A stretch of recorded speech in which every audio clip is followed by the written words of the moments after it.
ये कहानी है बुलबुल पांडे की। वो सरकारी विभाग में टेंडर पास करने वाले डिपार्टमेंट में काम करते थे। ऊपरी कमाई तो वहां इतनी थी कि एक साल में आदमी लाखों रुपए का बैंक बैलेंस बना ले। लेकिन हमारे पांडे जी तो ठहरे सीधे साधे भोले भाले।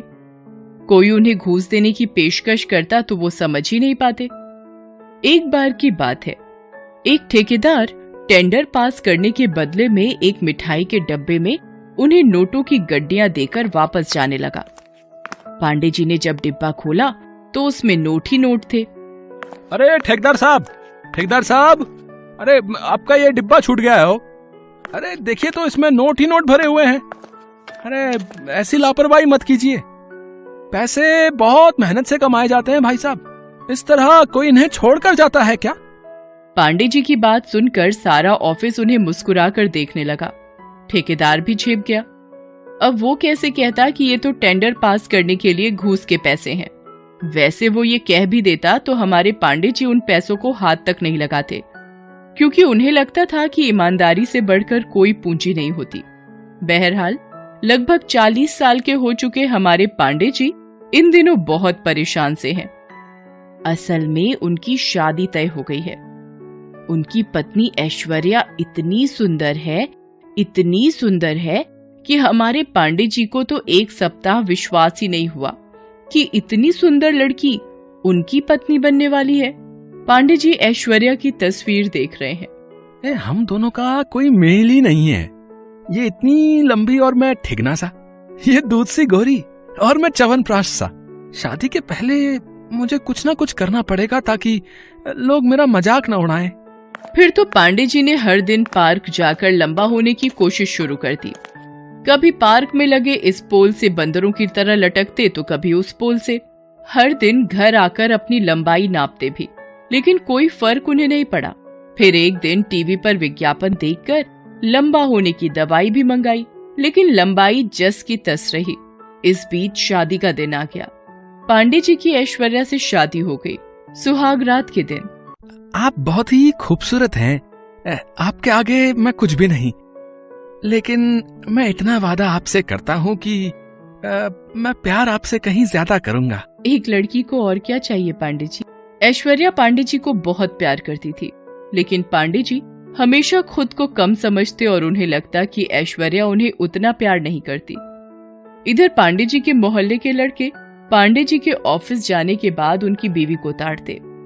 एक दिन जब वो ऑफिस से लौटे तो उन्होंने देखा कि उनकी पत्नी बालकनी में कपड़े उठा रही है और कुछ छिछोरे किस्म के लड़के उसे घूर रहे हैं। तुम लोग यहाँ क्या कर रहे हो? है जब भी मैं देखता हूँ तुम लोग मेरी बालकनी की तरफ ही घूरते रहते हो। अब घूरने पर सरकार ने बैन तो नहीं लगाया ना? वो तो ठीक है, लेकिन तुम लोग मेरी बीवी को घूरते हो, ये अच्छी बात नहीं है। अरे ये क्या बिना मतलब हम पर इल्जाम लगा रहे हैं आप? हैं? अगर आपको दिक्कत है तो अपनी बीवी को घर में बंद कर दीजिए, ताला लगा कर रखिए घर में। है पांडे जी समझ गए कि इन लोगों को कहकर कोई फायदा नहीं है। वो वहां से जाने लगे तो उन्होंने सुना कि वे लड़के उनकी पीठ के पीछे कह रहे हैं कि लंगूर को अंगूर मिल गया है। पांडे जी को बहुत बुरा लगा, लेकिन उन्हें खुद भी तो ऐसा ही लगता था। इस बीच उनके पड़ोस में एक बहुत ही हैंडसम सा लड़का अंकित रहने आया। एक दिन सुबह सुबह उनके दरवाजे की घंटी बजी। ऐश्वर्या ने दरवाजा खोला। नमस्ते जी, वो क्या है ना कि मैं नया आपके पड़ोस में रहने आया हूँ। हाँ देखा है मैंने आपको। देखिए ना, मुझे याद ही नहीं रहा कि चीनी खत्म हो गई है और सुबह सुबह मुझे चाय पीने की बुरी आदत है। अब इस समय कोई दुकान तो खुली नहीं होगी, आप बुरा ना माने तो थोड़ी चीनी मिलेगी। अरे इसमें बुरा मानने वाली क्या बात है, पड़ोसी तो पड़ोसी के काम आता है। पांडे जी ने ऐश्वर्या को अंकित से इस तरह बातें करते देखा तो मन ही मन वो जल भुन गया। इसके बाद तो अंकित अक्सर उनके घर कुछ न कुछ लेने के लिए आता रहता। एक दिन पांडे जी ने ऐश्वर्या को टोक दिया। अरे ये क्या, ये सुबह सुबह मुंह उठाकर हर दिन चला आता है ये लड़का? अरे हमने कोई परचून की दुकान खोल रखी है क्या? क्या कह रहे हो, धीरे बोलो, कहीं उसने सुन लिया तो। पता है बड़ा ही अच्छा लड़का है ये अंकित। तुम जब घर में नहीं होते हो और मुझे किसी चीज की जरूरत हो तो ये तुरंत ला देता है। सच में ऐसे लड़के आजकल होते कहाँ हैं? अच्छा, ये मेरी गैर हाजिरी में भी यहाँ आता है क्या? है? हाँ कई बार। कोई दिक्कत है क्या? नहीं, क्या दिक्कत होगी? है? कोई दिक्कत नहीं है हमें। अब पांडे जी अपनी पत्नी से क्या कहते कि अंकित से तुम्हारा इस तरह बातचीत करना, घुलना मिलना ठीक नहीं है। अगर वो ऐश्वर्या से कहते तो वो बुरा भी मान सकती थी। उन्होंने कुछ नहीं कहा, लेकिन उस दिन के बाद उनके अंदर अंकित की तरह गोरा और स्मार्ट दिखने की तलब जग गई। वे 9,000 रुपए का गोरा होने का प्रोडक्ट घर ले आए। अरे ये इतना सारा क्या ले आए? कहीं सेल में मिल गया क्या? अरे नहीं, कोई सेल में नहीं मिला है। ऐश्वर्या ने पैकेट खोलकर देखा तो उसमें गोरा करने वाली कई क्रीम और पता नहीं क्या क्या उसमें मिले। अरे इतनी सारी क्रीम क्यों ले आए? आपको पता है मैं ये सब नहीं लगाती। ये सब तुम्हारे लिए नहीं है, ये मेरे लिए है। हाँ। पांडे जी को लगता था कि ऐश्वर्या का झुकाव धीरे धीरे अंकित की तरफ हो रहा है। उन्हें ये भी लगता था कि अगर वो अंकित की तरह गोरा दिखेंगे तो उनकी पत्नी उन्हें बहुत प्यार करेगी। एक दिन जब शाम को पांडे जी ऑफिस से लौट रहे थे तो उन्हें मार्केट में ऐश्वर्या अंकित के साथ दिखी। दोनों खूब हंस कर बातें कर रहे थे। उन्हें इस तरह देखकर पांडे जी को बहुत बुरा लगा। वो घर आ गए। थोड़ी देर बाद ऐश्वर्या भी अंकित के साथ घर लौटी। अरे आप कब आए? पता है ये अंकित ना बहुत ही मजाक किया है, पूरे रास्ते मुझे हंसाता हुआ लाया है। तुम अंकित के साथ कहीं गई थी क्या? अरे नहीं, मैं तो मार्केट गई थी, मुझे कुछ जरूरी चीज लेनी थी। अंकित मुझे रास्ते में ही मिल गया। भाभी जी अब मैं चलता हूँ। अरे नहीं, चाय तो पी लो। अभी मैं तुम्हारी फेवरेट अदरक वाली चाय बनाती। तुम्हारी फेवरेट अदरक वाली चाय। ये शब्द बार बार पांडे जी के दिमाग में घूम रहे थे।